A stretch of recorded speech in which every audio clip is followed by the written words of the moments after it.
नमस्कार, मी पंजाब डक। आज आहे 22 जुलै 2025। मी म्हटलं होतं ना 21 जुलैपासून राज्यात पावसाला सुरुवात होईल, 22ला थोडी व्याप्ती वाढेल।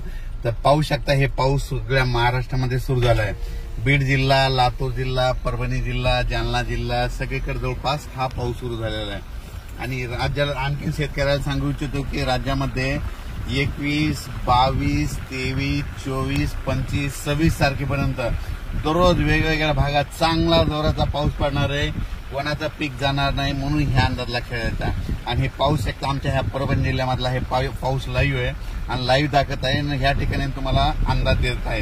तर राज्यात सांगायचं झालं तर धाराशिव जिल्ह्यामध्ये पाऊस कमी होता, तर काल धाराशिवकडे गेलो होतो तर तिथल्या शेतकऱ्याला तिथं आनंदाची बातमी दिली, तुमच्या धाराशिवला देखील पाऊस येणार आहे।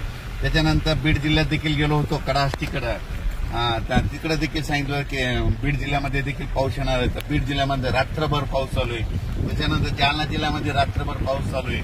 परभणी जिल्ह्यामध्ये रात्रभर पाऊस सुरू आहे। नांदेड जिल्ह्यामध्ये रात्रभर पाऊस सुरू आहे, 12 तास झाले सारखा पाऊस चालू आहे। हिंगोलीकडे देखील पाऊस चालू आहे। त्याच्यानंतर यवतमाळ म्हणजे बुलढाण्याकडे देखील पाऊस, जालन्यात देखील पाऊस चालू आहे। आणि हे आमच्या बघा परभणी जिल्ह्यामध्ये इतका पाऊस चालू आहे, जालन्याकडे चालू आहे तर पूर आलाय नदीला। तर हे तुम्हाला लाईव्ह दाखवत आहे। म्हणजे मी म्हटलं होतं ना 21ला पाऊस सुरुवात होईल, 22ला त्याची व्याप्ती वाढेल। तर रात्री मध्यरात्री खूप पाऊस पडला आणि हे पाहू शकता आता या ठिकाणाहून। राज्यात परत सांगतो की राज्यामध्ये 21 जुलै, 22, 23, 24, 25, 26, 27 तारखेपर्यंत राज्यात जोराचा पाऊस पडणार आहे। आणि हे बघा ही आमची इथली कसुरा नदी, लेंडी नदी, तर या ठिकाणी बघा हे पुलाव पाणी आलेलं आहे। आणि आता म्हणजे अर्ध्या तासातच जवळपास या पुलावून पाणी जाणार आहे म्हणून हे लक्षात येतं। बघा आता ते पाणी वरीवर येत आहे, म्हणजे अर्ध्या तासातच पाणी वरी येणार आहे पुलाच्या, म्हणून हे लक्षात येतं। म्हणजे राज्यातल्या सर्व शेतकऱ्याला सांगू इच्छितो की राज्यात 21 जुलै, 22, 23, 24, 25, 26, 27 पर्यंत दररोज पाऊस पडणार आहे, वेगवेगळ्या भागात पडणार आहे म्हणून हा अंदाज लक्षात घ्यायचा।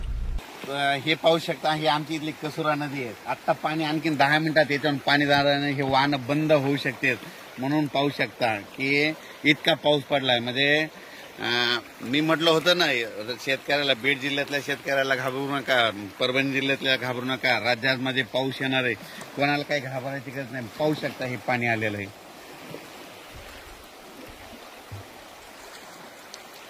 आणखीन आलेले झाले तर अर्ध्या तासामध्ये ह्या पुलावून पाणी जाणार आहे म्हणून हे त्याचा व्हिडिओ देखील तुम्हाला देतो। कारण की इकडे जालना जिल्ह्यामध्ये राज्यात ज्या भागात पाऊस झाला नाही त्या सर्व शेतकऱ्याला सांगू इच्छितो की तुम्ही काही घाबरू नका, कोणाचं पीक जाणार नाही।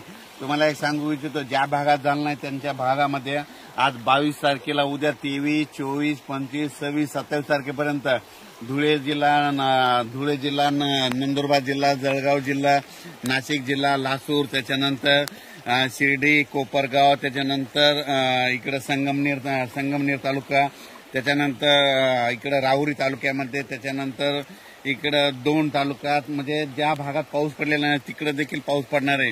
विदर्भात देखील तुम्हाला सांगतो 6, 5, 11 जिल्ह्यामध्ये 27 तारखेपर्यंत चांगला पाऊस पडणार आहे म्हणून काही चिंता करायची गरज नाही। म्हणजे ह्या 7 दिवसामध्ये 26 तारखेपर्यंत सगळीकडे पाऊस पडून जाईल आणि सगळ्यांना जीवदान भेटणार आहे।